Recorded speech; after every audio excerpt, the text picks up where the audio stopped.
अस्सलाम वालेकुम नाज़रीन, कैसे हैं हम सब लोग। उम्मीद है आप लोग खैरियत से होंगे।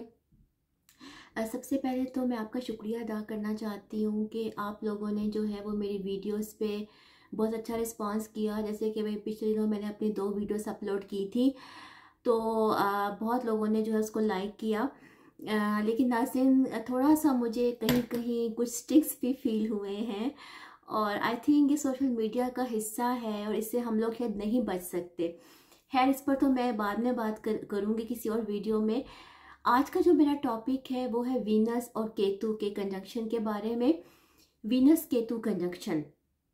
नाज़रीन, जब हम वीनस जो ग्रह है उसके जब हम केतु के साथ कॉम्बो की बात करते हैं तो हम राहु को इग्नोर नहीं कर सकते, क्योंकि राहु और केतु जो है वो 180 डिग्री के ऊपर होते हैं, ठीक है। और अगर वीनस केतु के साथ होगा तो राहु के इन्फ्लुएंस में भी होगा। तो मैं ये कहूँगी कि जो वीनस है वो राहु और केतु के अगर एक्सिस में हो तो वो कैसा जो है उसका क्या, वो कैसा बिहेव करेगा या उसके क्या सिग्निफिकेंस है।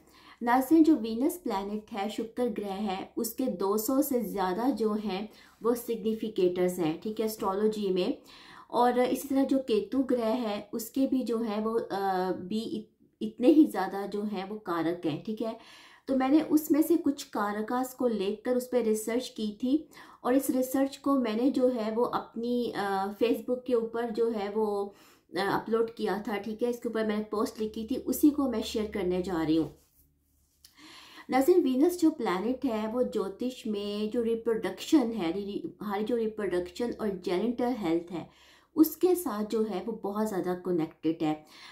ये वेनियल डिजीज़ के साथ जो जेनिटल ऑर्गन से रिलेटेड इश्यूज होते हैं, सेमिनल फ्लूइड के साथ इसका गहरा ताल्लुक है। यानी ये सेमन को रिप्रेजेंट करता है। ऐसा मादा, ऐसा सेमन, ऐसा मवाद जो कि क्रिएशन को जन्म देता है, उससे जो है वीनस ग्रह का ताल्लुक है। दूसरी चीज़ ये जो केतु है, केतु जो है वो अगर हम उसको आयुर्वेदिक के हिसाब से भी देखें तो वो इन्फेक्शंस के साथ कनेक्टेड है। केतु की जो वर्किंग है वो मार्स की तरह है, ठीक है। तो जो सोजिश होती है, जो जख्म होते हैं या इन्फेक्शंस होती हैं, उसका ताल्लुक प्लैनेट केतु के साथ है।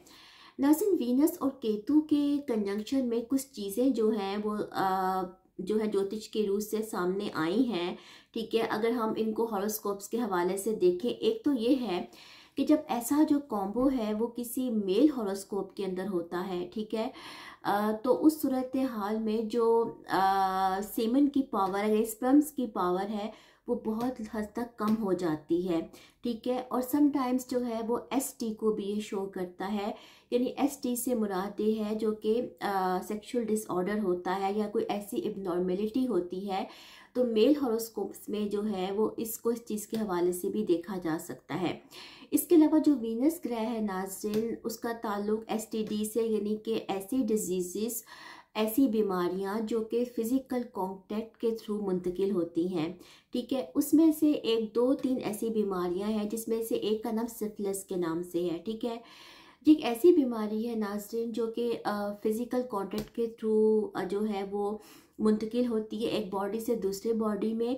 और ये इन्फेक्शन है, एक बैक्टीरियल इन्फेक्शन है, लेकिन अगर इसको डील ना किया जाए तो ऐसी सूरत हाल में बहुत ज़्यादा जो है ये अफेक्ट करती है ब्रेन को भी अफेक्ट करती है, ठीक है, नर्व्स को भी अफेक्ट करती है। तो स्पेसिफिकली जो है ऐसी डिजीज़, ठीक है, इसका ताल्लुक प्लैनेट वीनस के साथ लिया जाता है। और वीनस और केतु के कंजंक्शन में कुछ इस किस्म की डिजीज़ जो हैं जिनका ताल्लुक रिप्रोडक्शन से होता है, ठीक है, या जेनिटल ऑर्गन से होता है, वो सामने आ सकती हैं। फीमेल हॉरोस्कोप्स के अंदर ये गायनी से रिलेटेड इश्यूज भी जन्म ले सकते हैं, जिसमें से एक बीमारी जो है वो बड़ी कॉमन है, जिसे को 18 की बीमारी कहते हैं, जो कि ख़वातीन में बहुत कॉमन होती है, ठीक है। कुछ ऐसी बीमारियां या कुछ ऐसे जिसे कहते हैं कोई ट्यूमर, कोई इस टाइप की चीज़ें जो हैं वो वीनस और केतु के कॉम्बो में सामने आ सकती हैं, या प्रेगनेंसी में प्रॉब्लम हो सकती है, ठीक है, कंसेप्शन में प्रॉब्लम हो सकती है। कुछ इस टाइप की जो रिलेटेड चीज़ें हैं वो ऐसे कॉम्बो में सामने आती हैं। दूसरी बात है नाज़रीन, जो वीनस और केतु का कॉम्बो है या वीनस और राहु का, ठीक है, ये एक बहुत अनयूजुअल एनर्जी है। जैसे कि आप जानते हैं कि जो वीनस ग्रह है वो लव को या रोमांस को दिखाता है, यानी हम उसको लव के साथ, रोमांस के साथ, रिलेशनशिप्स के साथ रिलेट करते हैं। अगर वीनस केतु के साथ इन्वॉल्व होगा तो ये अनयूजुअल बिहेवियर को जन्म देगा। मतलब रिगार्डिंग लव को लेकर, रोमांस को लेकर, रिलेशनशिप्स को लेकर कुछ अनयूजुअल बिहेवियर। अब अनयूजुअल बिहेवियर कैसा हो सकता है नाज़िर? समटाइम्स ऐसी चीज़ें सामने आई हैं कि ऐसे कॉम्बो में, क्योंकि राहु और केतु जो हैं वो एक बहुत मिस्टीरियस ग्रह हैं और इनकी एनर्जी को समझना जो है बहुत मुश्किल है।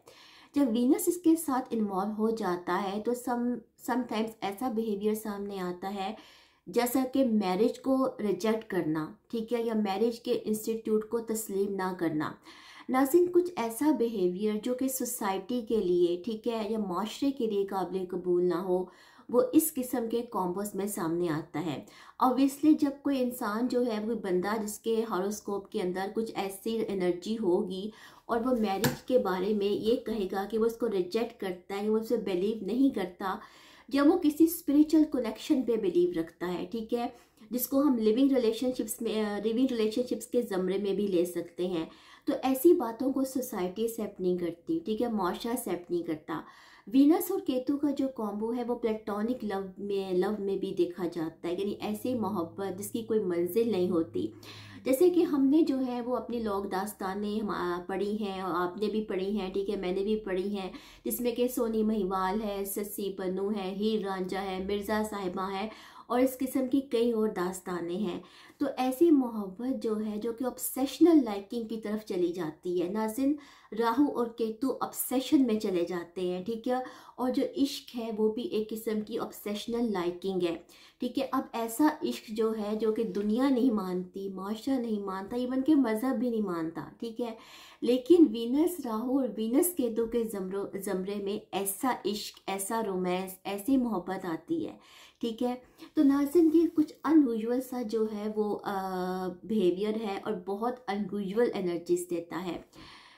जैसा कि राहु और केतु जो हैं वो बहुत ज़्यादा कार्मिक ग्रह हैं, ठीक है, और वीनस प्लैनेट के साथ जब वो आते हैं नाज़रीन, तो इस तरह के कॉम्बो को ज्योतिष की रूह से मैरिटल ब्लिस के लिए या मैरिटल हार्मनी के लिए जो है वो कुछ अच्छा नहीं समझा जाता।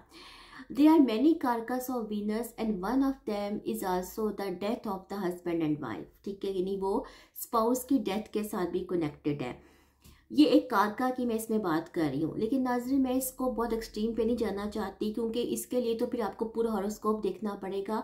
लेकिन कुछ डाइवोर्स, सेपरेशन, इस किस्म के इश्यूज ज़रूर हो सकते हैं, ठीक है। कहीं अगर ऐसा ना भी हो, लेकिन ऐसे लोग जो होते हैं वो मैरिज इंस्टीट्यूशन में जो है ना वो मिसफिट होते हैं, ठीक है, और इसकी बहुत सारी रीजंस हो सकती हैं। बेसिकली नाज़रीन, हम जो है वो वीनस के साथ राहु के कॉम्बो को या वीनस के साथ केतु के कॉम्बो को जो है वो एक ही पर्सपेक्टिव में देखते हैं, ठीक है। स्पेसिफिकली हम कहते हैं कि लस्ट है, यानी ऐसे लोग जो होते हैं they go towards multiple relationships, ठीक है, लेकिन समटाइम्स ऐसा होता है कि in order to get spiritual satisfaction, in order to get emotional satisfaction, जो कि इनको मिलना जो है बहुत मुहाल होता है। तो नाज़रीन, जो इस किस्म की जो एनर्जीज हैं वो कुछ नेगेटिवली भी देखी जाती है हमारी सोसाइटी में, ओके, उनको कुछ अच्छी नज़र से नहीं देखा जाता, लेकिन इन दो चीज़ों में फ़र्क होता है। लस्ट में फ़र्क होता है और अपने अंदर की जो एम्प्टीनेस होती है, जो खला होता है, उसको पुर करना, ठीक है, उसको ढूंढना, उसके लिए जो है कोई कनेक्शन ढूंढना, वो एक डिफरेंट चीज़ है, ठीक है। तो इन दोनों चीज़ों में डिफरेंस है, ठीक है। दूसरी बात है नाज़रीन की वीनस राहु और वीनस केतु, ठीक है, ये आर्टिस्टिक टैलेंट्स के साथ रिलेटेड है। वीनस इज़ वेरी आर्टिस्टिक ग्रह, ठीक है, ये आपके जितने भी आर्टिस्टिक टैलेंट्स हैं, मीडिया है, म्यूज़िक है, पेंटिंग है, पोइट्री है, ठीक है, स्पेसिफिकली परफॉर्मिंग आर्ट है, सिल्वर स्क्रीन है, उसके साथ इसका कनेक्शन है, ठीक है। और केतु जो है वो अनयूजुअल किस्म के आपको जो है वो आर्टिस्टिक टैलेंट देता है। स्पेसिफिकली इस कॉम्बो को जो है वो फैशन डिज़ाइनिंग में देखा जाता है, यानी कि जो कुछ डिफरेंट किस्म के जो फैशन होते हैं, जिसमें कि एक जो है बहुत कॉमन है, पहले तो नहीं था, अब हो गया है, टॉन जीन्स का। ठीक है, कुछ ऐसे कलर्स जैसे कि ग्रे कलर्स हैं, मडी कलर्स हैं जो कि मिट्टी की तरह के होते हैं। ठीक है, ऐसे कलर्स को फैशन में लाना। ओके, तो ये चीज़ें जो होती हैं यूनिक फैशन को जन्म देती हैं। ऐसे लोग जिनके चार्ट में, ऐसे फैशन डिज़ाइनर्स हो सकते हैं जिनके चार्ट में ये कॉम्बो होता है। इसमें एक नाम भी जो है वो मैंने पढ़ा था अपनी इस रिसर्च के दौरान, डेट वाज क्रिश्चियन डॉयर। ठीक है, एक बहुत बड़ा नाम है फैशन की दुनिया का, और उसके चार्ट में भी जो है वो ये कॉम्बो मौजूद था, वीनस एंड केतु का। ओके, तो नाजरीन, ये थोड़ी सी मेरी रिसर्च थी जो मैंने इस हवाले से आपको बताई। अभी मैं समझती हूँ कि थोड़ा सा इस पर और बहुत कुछ कहना बाकी है, तो मैं किसी और वीडियो में जो है वो इसको और अच्छी तरह से एक्सप्लेन करूँगी और इसके बारे में और आपको बताऊँगी। तो आप मुझे फीडबैक दीजिएगा कि आपको मेरी वीडियोस कैसी लग रही हैं। तो इंशाल्लाह किसी और वीडियो के साथ आती हूँ, तब तक के लिए अल्लाह हाफिज़।